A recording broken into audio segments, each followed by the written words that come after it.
Torna dal 26 al 28 aprile la Muja Longa sul Mar, storica manifestazione podistica organizzata dalla AS di Trieste Atletica con il sostegno della Regione Friuli Venezia Giulia e la coorganizzazione del Comune di Muggia. Giunta alla 22esima edizione, l'iniziativa coniuga sport di alto livello, partecipazione collettiva e solidarietà.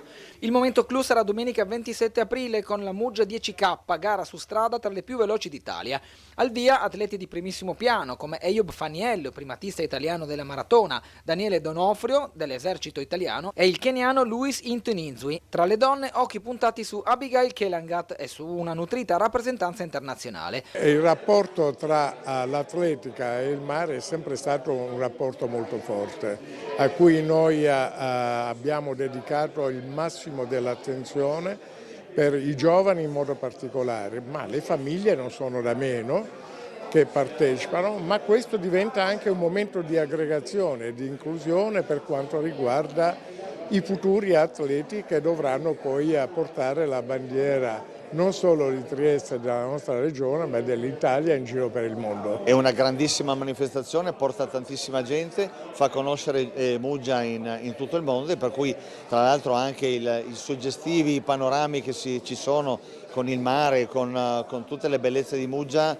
danno una giusta cornice a quella che è una grande manifestazione. A rendere ancora più speciale la giornata, 2 eventi aperti a tutti. Alle 11 partirà la Muja Longa Family Run, camminata non competitiva tra musica, travestimenti e spettacolo con arrivo in piazza Marconi.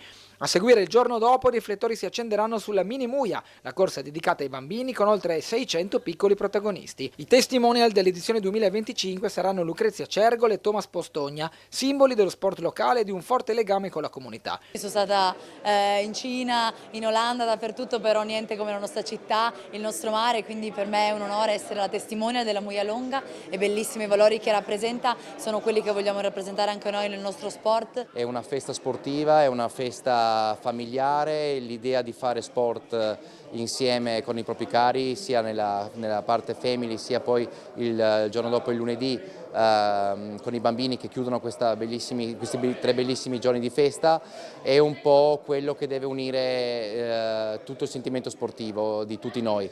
Non manca il lato solidale, una parte delle iscrizioni sarà devoluta alla Fondazione Burlo Garofalo in sostegno della pediatria regionale. È sempre più spesso un'occasione per partecipare a iniziative che investono sulla salute, investono sullo stare insieme, investono sulla comunità. Fondazione Burlo Garofalo è onorata di fare parte di questa squadra che si ricorda sempre di fondazione in un momento di integrazione e sostegno per il burlo. Le iscrizioni alle 10 km sono chiuse, ma è ancora possibile partecipare alla Family Run online o direttamente in loco.